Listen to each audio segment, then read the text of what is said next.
นี่อยู่จอมดอยเนาะมีหมู่บ้านหนึ่งอยู่จอมดอยเบิ่งป้าทุ่งงามงามแท้งามว่ะเบิ่งเนาะสุดยอดเลยเส้นทางรถดีแล้วเนาะ2-3 ปีก่อนนี่เป็นเส้นทางดินแดงบนนี้นี่ฝนตกนี่ขึ้นบ่ได้เลยทางมืนเพราะว่าเป็นดอยสันนะแต่ว่ามาปี2026นี่เส้นทางดีขนาดเนาะอันนี้เป็นเส้นทางอยู่ดอยเด้อบ่เป็นเส้นทางในเมืองเนาะอยู่ประเทศลาวนี่ก็ตามที่เบาลังเดินทางไปเนาะเพราะว่าทางใต้ทางเหนือเพิ่นก็เริ่มแปลงทางทุกบอนนี่ก็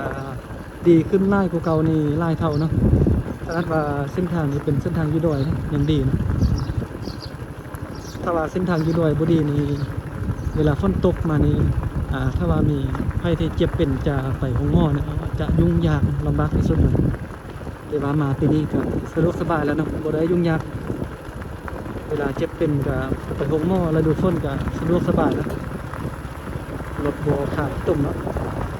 อันนี้มันบ้านซื้อบ้านน้ำพุ่นอยู่หมู่หุ้นแขวงอุดมไซ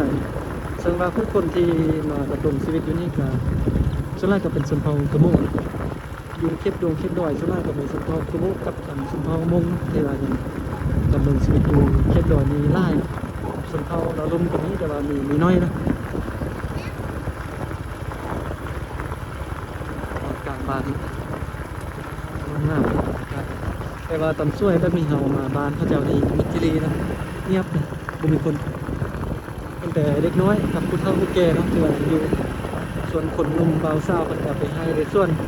บางคนก็ไปเฮ็ดเวียกต่างบ้านต่างเมืองเนาะทางด้านนั้นก็มีหน่วยผู้หน่วยผ้าคนละให้เข้าอยู่จอมปลูกพุ่นน่ะอยู่เขตดอยเพิ่นก็เฮ็ด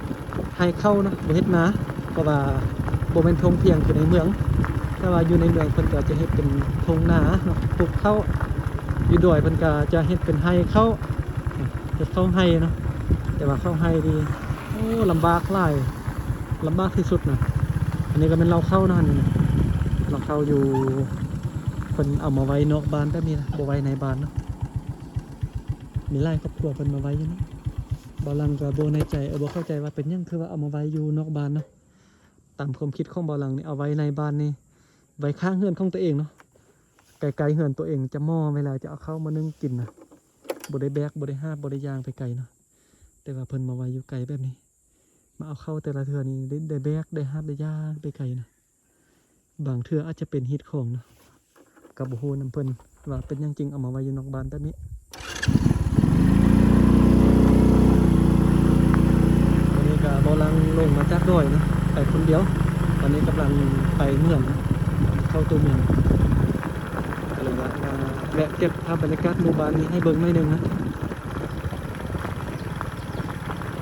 ประมาณนี้นะหมู่บ้านอยู่เขตดอยเป็นคลิปสั้นๆขี่รถผ่านกลางบ้านมาเก็บภาพให้เบิ่ง